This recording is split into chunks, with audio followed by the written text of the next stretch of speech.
5 things successful PTs do that failing PTs don't. Number 1 is generating consistent leads. Number 2 is having a great follow-up process. Number 3 is delivering amazing value.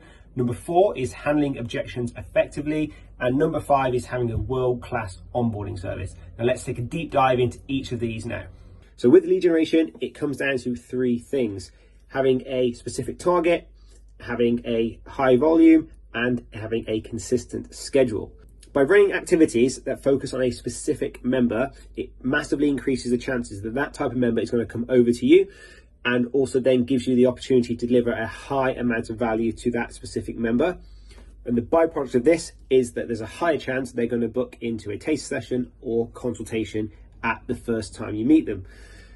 And again, the byproduct of this is that because they've seen amazing value from you in the lead generation process and then in the consultation/taster session, there's a higher chance they convert into a sale. Now, if you can do this at a high volume, you're going to massively increase the amount of members that you bring over to you, the amount of members that you book into taster sessions, and the amount of members that you convert into sales. So the more volume you do, the more results you'll get. It is that simple. So if you're targeting a specific type of member with a high volume of activity and you're doing this on a consistent basis, your lead generation process is world class, and there is no reason why you shouldn't have a full diary of clients within 10 to 12 weeks. If you've done enough lead generation, you should have a bunch of potential clients that you need to follow up with. So let's talk about the follow-up system. You might have contact numbers or email addresses to reach out to these members, or it might be simply just by touching base with them in the gym as and when you see them. But essentially, the key is in the follow-up. So most PTs that fail because they fail to follow up. So what you need to be doing is building a follow-up system that works around your current schedule and allows you to touch base with those clients up to 8 times. Ultimately, you need to be following up with these members 8 times, either by text, email, or by face-to-face conversations in the gym. Each time you follow up, you're providing a little bit extra value. That's either by like a free PDF in the email address, a few tips and tricks on the gym floor, whatever that might be. Now, if you want help with building this follow-up process, there is actually some content in our free Skool community. So the link will be in the description below. Now, this brings me on to delivering great value. Most PTs that fail is because they are safeguarding all their tips and tricks and all their information until someone pays them for it. Whereas in reality, by delivering as much value as you possibly can to a potential client, you cultivate trust, which eventually leads to them paying for your services. Because let's face it, you can give them all your workout programs, all your nutritional advice, everything, but without you by their side, holding them accountable, they're not going to use that content anyway. So you might as well just give it away for free, let them maybe try on their own. They'll almost likely fail, and they can come back to you and ask for help. But you are the person that's offering help and advice and a lot of value compared to the rest of the PTs in the space. So when they do need help, you will be the PT they come to. This then also bleeds into the follow-up process, because with every email you send, you should be adding a little bit of free value in there that's specific to that person. This will increase the open rate and the response rate from those clients, which again increases your consultation and taster session bookings and leads to more clients signing up with you. Another great thing successful personal trainers do is they effectively handle objections. So the failing PTs, when they come up against objections, they will just say, okay, no problem, just let me know when you're ready and we can get started. Whereas the successful PTs will be challenging those objections. They'll be asking open questions, figuring out why this objection is there, and then finding solutions that work for yourself and for the client. Now, we have an extensive objection handling training process in our Skool community, so you can go and follow the link below and check that out. But in a nutshell, let me run through how you can overcome objections effectively. Number 1 is acknowledge the objection and agree that it is a genuine challenge. That way you can start working together to build a realistic solution to that challenge. Number 2, you then want to start reframing that objection. So by this, I mean, let's say, for example, it's a money objection.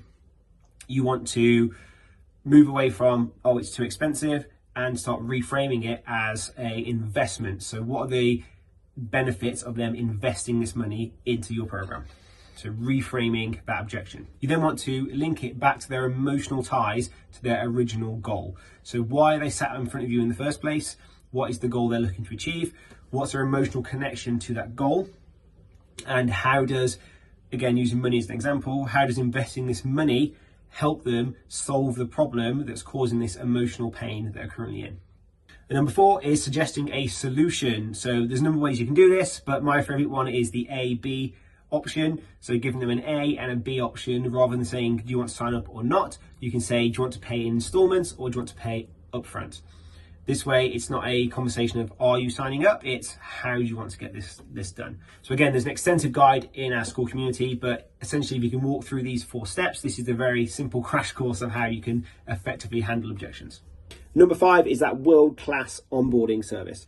So I've seen so many PTs fail because they're really good at signing up clients, but then once they're signed up, they just sort of deliver sessions and then they don't talk to their clients for the whole week, and that's pretty much the service they offer. Whereas a world-class onboarding service looks like the second that person signed up, they're getting a welcome email, which has a bespoke workout program, a bespoke nutritional guide, sign-up guides for all the apps and the payment processes. They've got a 3-month schedule built into that email as well. They've got access to a communication platform like Slack, or if you're using it for a coaching app. So the whole point is that as soon as they sign up, they're getting a welcome pack that's specific to them and bespoke, rather than just going, oh yeah, I'll see you next week and just chuck me 30 quid. Like, there's 2 completely different worlds and 2 completely different experiences for those clients. So one looks like a business that's designed to get you results, and the other one looks like a cash in hand coaching service that it may get you results, it might not. The best way for you to start building your own world-class onboarding service is to first of all sit down and write down a list of everything that you think your clients will need within the first 7 days. So how can I get them signed into, reading, acknowledging every bit of content I need them to use as fast as possible? So think about what content they need, how you can deliver that as quick as possible and get them signed in, and how you can also build up their habits really quick on all of those things. So how can you get them logging their nutrition quickly? How can you make sure they're logging their workouts and doing the workouts? How can you make sure that they are consuming the content you need them to consume? All that. So what do they need?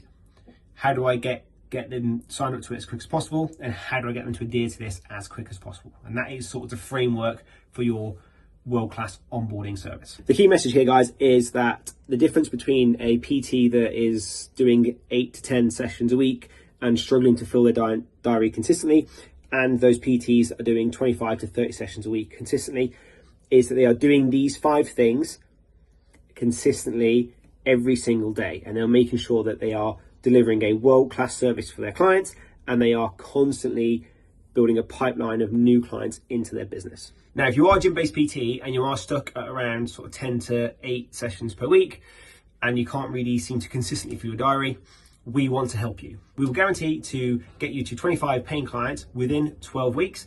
Now, if we don't, we will give you a significant cash gift and also just continue to work with you for free until we do get there. So the worst case scenario of working with the PT Mental Hub is that you walk away with a full diary and potentially a nice significant cash gift. Now, if this is something that you're interested in and you want to speak to either myself or one of my team, you can click the link below and book a no obligation discovery call.